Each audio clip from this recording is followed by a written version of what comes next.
ही कथा एका राज्याची नाही तर एका खून खटल्याची आहे, जो 95 वर्षांपूर्वी घडला आणि त्याचे पडसाद महाराष्ट्राच्या समाजकारणात अनेक वर्ष ऐकू येत राहिले. या कथेतील तीन मुख्य पात्र म्हणजे इंदूरचे महाराज तुकोजीराव होळकर तृतीय.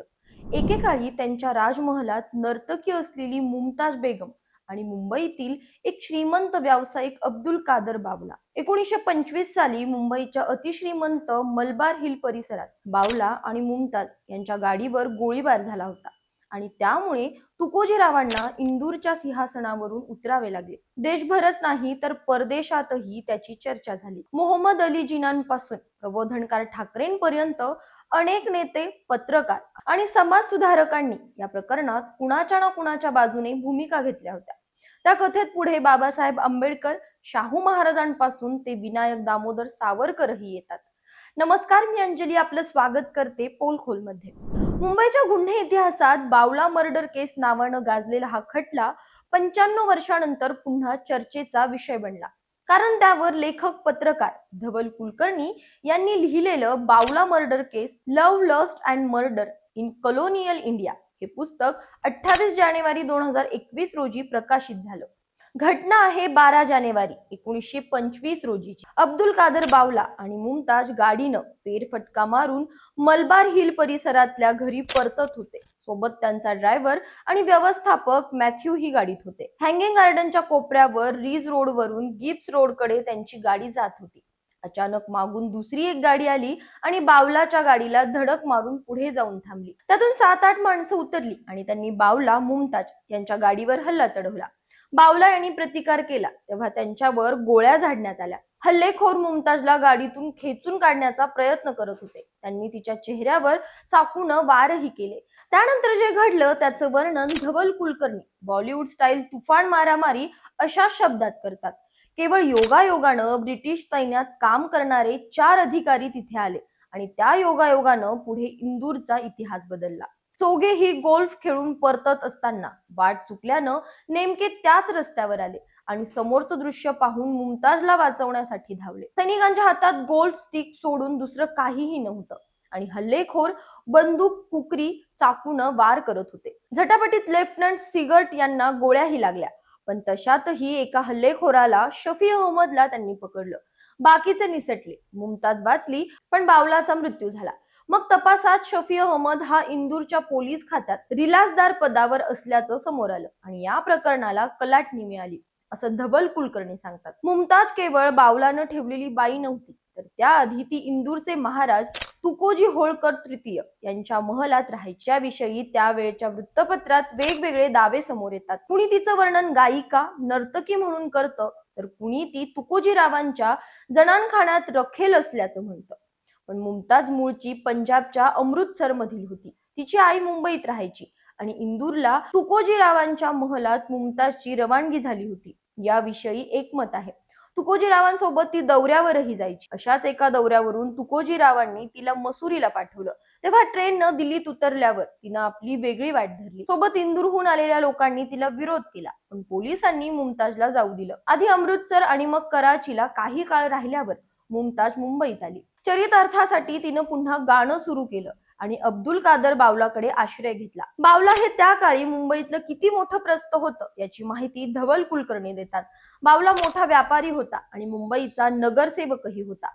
100 वर्षापूर्वीच्या त्या काळातही बावला यांच्याकडे 40 लाख रुपयांची संपत्ती होती. साहजिकच मुंबईतल्या एका प्रसिद्ध व्यक्तीची हत्या, त्याच्या प्रेमिकेला पळवण्याचा प्रयत्न आणि इंग्रज अधिकाऱ्यांनी केलेली सुटका हे सगळं तेव्हाच्या वृत्तपत्रांसाठी चर्चेचा विषय बनले. पत्रकार आणि अभ्यासक सचिन परब सांगतात, आज ज्या पद्धतीनं सुशांत सिंग राजपूतच्या आत्महत्या प्रकरणाची चर्चा झाली, तसा हा खटला देशभर चर्चेचा विषय ठरला.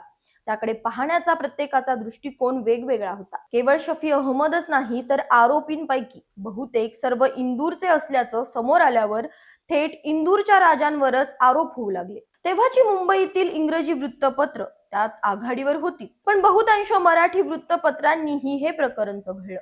कोर्टातल्या सुनावणी दरम्यान मुमताजनं दावा केला की इंदूरला असताना तिला एक मुलगीही झाली, पण ते बाळ मारून टाकण्यात आलं आणि म्हणूनच तिनं इंदूर सोडण्याचा निर्णय घेतला होता. इंदूरचे लोक तेव्हापासूनच तिच्या मागावर होते. अर्थात थेट तुकोजीरावांशी जोडणारा कुठलाही पुरावा कधी समोर आला नाही. तरीही आरोप होत राहिले. हा हाय प्रोफाईल खटला असल्यानं मुंबईतल्या वकिलांनाही त्यात रस होता. मोहम्मद अली जिन्ना त्यापैकीच एक. त्या काळात एक तडफदार वकील म्हणून ओळखले जाणाऱ्या जिन्नांनी अटक झालेल्या 9 पैकी एका आरोपीचं आनंदराव फाणसे यांचं वकीलपत्र घेतलं होतं. फाणसे हे तुकोजीरावांचे दूरचे नातेवाईक होते आणि इंदूरच्या सैन्यात मोठ्या पदावर होते. आनंदरावांसह एकूण 9 जणांना अटक झाली, पण तपासासाठी पोलिसांवर प्रचंड दबाव होता. तेव्हाचे पोलीस कमिशनर सर पॅट्रिक केली यांनी त्याविषयी उघडपणे भाष्यही केलं. धवल कुलकर्णी त्याविषयी म्हणतात, अत्यंत स्वच्छ आणि निस्पृह अधिकारी अशी केली यांची प्रतिमा होती. त्यांनी ठणकावून सांगितलं की आमच्यावर दबाव येतोय, त्याचा तपासावर परिणाम होतोय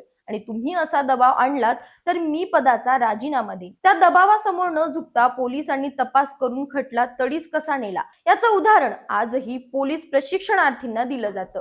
मुंबईतले माजी पोलीस अधिकारी आणि इतिहासकार रोहिदास दुसार यांनी तर बावला मर्डर केस नावाचं पुस्तक लिहून पोलिसांनी या प्रकरणाचा तपास कसा केला याची माहिती दिली आहे. बॉम्बे हायकोर्टानं 9 आरोपींपैकी 3 फाशीची शिक्षा सुनावली. त्यात शफी अहमद सोबत इंदूरच्या एअरफोर्स मधले कॅप्टन शामराव दिघे आणि दरबारी पुष्पशील फोंडे यांचा समावेश होता. पण 22-23 वर्षांच्या पुष्पशीलला वेड लागल्यानं त्याची शिक्षा कमी करून काळ्या पाण्याची शिक्षा करण्यात आली. आनंदराव फाणसेंसह आणखी 4 काळ्या पाण्याची शिक्षा झाली तर 2 सोडून देण्यात आलं. धवल कुलकर्णी सांगतात, त्यावेळची वृत्तपत्र वाचून लक्षात येतं की लोकांना खटल्याची केवढी उत्सुकता होती. आरोपींना फाशी दिली जाण्याची अफवा पसरल्यावर उमरखडीच्या जेल बाहेर लोकांचे थवेच्या थवे जमायचे. शेवटी कुणाला न सांगता चुपचाप फाशी देण्यात आली. 1925 सालीच आरोपींना फाशी झाली आणि त्याच वर्षी या घटनेवर आधारित कुलीन कांता हा मूकपटही प्रदर्शित झाला. मात्र अनेक वर्तमानपत्र खरा आरोपी अजून सापडलाच नाही अशी चर्चा करत होती आणि त्यांचा रोख इंदूरचे महाराज तुकोजीराव होळकरांकडे होता. पण 2 समाज सुधारक महर्षी विठ्ठल रामजी शिंदे आणि प्रबोधनकार केशव सीताराम ठाकरे हे होळकरांच्या बाजूने उभे राहिले. केशव सीताराम ठाकरे त्यावेळी पुण्यात राहायचे आणि प्रबोधन हे पाक्षिक चालवायचे. सचिन परब सांगतात, एक पत्रकार या नात्यानंच प्रबोधनकार या सगळ्यांशी जोडले गेले. त्यांनी या प्रकरणावर लेख लिहिले आणि पुढे त्या लेखांच्या पुस्तिकाही छापल्या, ज्याला भरपूर प्रतिसाद मिळाला. ठाकरेंनी मराठीत लिहिलेल्या महामायेचं थैमान आणि बावला मुमताज प्रकरण पुस्तिका आणि द टेम्पट्रेस ही इंग्रजी पुस्तिका गाजली. टेम्पट्रेसच्या प्रती इंग्लंडमध्येही विकल्या गेल्या आणि तिथल्या संसदेला प्रत्येक सदस्यापर्यंत पोहोचवण्यात आल्या अशी माहिती सचिन परब देतात. ते सांगतात, या लेखातून प्रबोधनकारांचं त्या काळातल्या परिस्थितीचं आकलन दिसून येतं.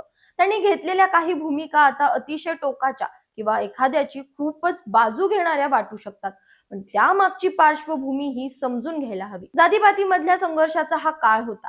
त्यावेळची बहुतांश मराठी वृत्तपत्र ब्राह्मणांच्या हातात होती. त्यातही ब्राह्मणी दृष्टिकोन असणाऱ्यांची संख्या मोठी होती. तर प्रबोधन प्रामुख्यानं बहुजन समाजवादी वृत्तपत्र होतं. राजेशाही हा तेव्हा अनेकांसाठी मानबिंदू होता. पण महाराष्ट्रातले सगळे मोठे संस्थानिक हे ब्राह्मणेतर होते आणि त्यातले काही धर्मसुधारणांच्या बाजूने होते. साहजिकच या सगळ्या प्रकरणाला ब्राह्मणेतर वादाचीही किनार होती. प्रकरण इतकं टोकाला गेलं की इंदूरमध्ये सत्तापालट झाला.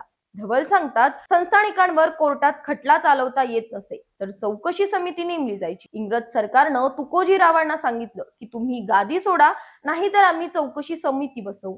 शेवटी तुकोजीरावांनी गादी सोडली आणि यशवंतराव होळकर सत्तेत आले. 2च वर्षांनी तुकोजीराव पुन्हा चर्चेत आले. सत्ता सोडल्यावर ते परदेशात गेले.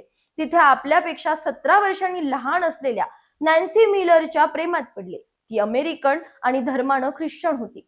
या नात्याला तुकोजीरावांच्या धनगर समाजातूनही विरोध झाला आणि तो निवळायला मदत केली ती दोघांनी, ते म्हणजे डॉक्टर बाबासाहेब आंबेडकर आणि विनायक दामोदर सावरकर यांनी. धवल सांगतात, बाबासाहेबांनी बारामतीला धनगर समाजाची सभा घेतली तर दुसरीकडे तुकोजीरावांनी धमकी दिली होती की लग्नाला विरोध झाला तर मी मुसलमान होईन. त्यामुळे हिंदू महासभेच्या लोकांनी पुढाकार घेत करवीर पीठाचे शंकराचार्य डॉक्टर कुर्तकोट यांच्या करवी नॅन्सीला हिंदू करून घेतलं आणि त्यांचं शर्मिष्ठा देवी असं नामकरण झालं. याच डॉक्टर कुर्तकोटींशी कोल्हापूरच्या राजर्षी शाहू महाराजांचा प्रचंड संघर्ष झाला होता. तसंच शाहूंनी यशवंतराव होळकर यांच्याशी आपल्या घराण्यातील चुलत बहिणीचं लग्न लावलं होतं, ज्या महाराणी संयोगिता म्हणून ओळखल्या गेल्या. त्या काळात जातीपातीच्या भीती मोडणारा हा आंतरजातीय विवाह होता, ज्यामुळे शाहू होळकर परिवाराशी जोडले गेले होते. तुकोजीरावांना सत्ता सोडावी लागली, पण जिच्या अपहरणाच्या प्रयत्नामुळे हे सगळं सुरू झालं त्या मुमताजचं काय? धवल उत्तर देतात, मुमताज काही काळ मुंबईत तर काही काळ कराचीत राहिली. तिनं गायिका म्हणून काम केलं. ती नंतर हॉलिवूडला गेली. पण तिचं पुढे काय झालं याची काहीच माहिती नाही. तुम्हाला काय वाटतं या सगळ्या प्रकरणावर? तुमच्या प्रतिक्रिया कमेंट्स मध्ये नक्की सांगा. अशाच माहितीपूर्वक व्हिडिओसाठी आमच्या चॅनलला लाईक, सबस्क्राईब आणि शेअर करा.